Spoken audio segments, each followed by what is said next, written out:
কালো মনোকিনিতে mirror selfie, body সেভিংয়ের জবাব আইন্দ্রি রায়ের।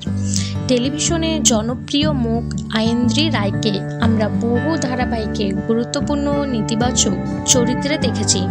নিমফুলের মধু থেকে শুরু করে ফুলকি, প্রতিটি সিরিয়ালের তার অভিনয় নজর কেড়েছে দর্শকদের। তবে অভিনয়ের বাইরে কয়েক মাস ধরে বারবার শিরোনামে এসেছে নিজের ব্যক্তিগত জীবন ও শারীরিক গঠনের কারণে।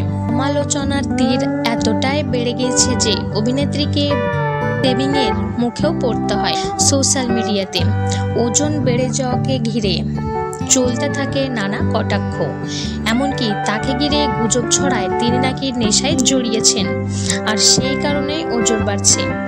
এইসব অভিযোগ শুনে ক্ষুব্ধ হয়েও এতদিন চুপ ছিলেন আইন্দ্রি। তবে এবার আর নয়, নিজের ইনস্টাগ্রাম প্রোফাইলে দুটি ছবি শেয়ার করে কড়া জবাব দিলেন তিনি।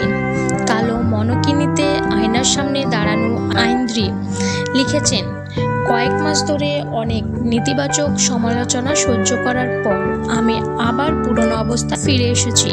বিষণ্ণতার কারণে ওজন বেড়েছে, যা স্বাভাবিক, কিন্তু কয়েক মাস ধরে অনেক নেতিবাচক সমালোচনা সহ্য করার পর আমি আমার পুরনো অবস্থায় ফিরে গেলাম। বিষণ্ণতার কারণে ওজন বেড়েছিল, যা স্বাভাবিক, কিন্তু এখন আমি গর্বের সঙ্গে বলছি 10 কেজি ওজন কমিয়ে আমি ফিটশেক।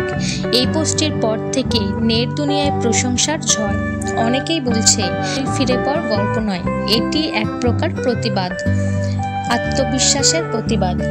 আইন্দ্রি দেখিয়ে দিলেন কিনি পড়া নয়, আসল স্টাইল আত্মবিশ্বাসে। তো বন্ধুরা, এই বিষয়ে আপনার কোনো মন্তব্য থাকলে অবশ্যই কমেন্ট করে জানাবেন। ভিডিওটি ভালো লাগলে লাইক করবেন, চ্যানেল সাবস্ক্রাইব করে পাশে থাকবেন।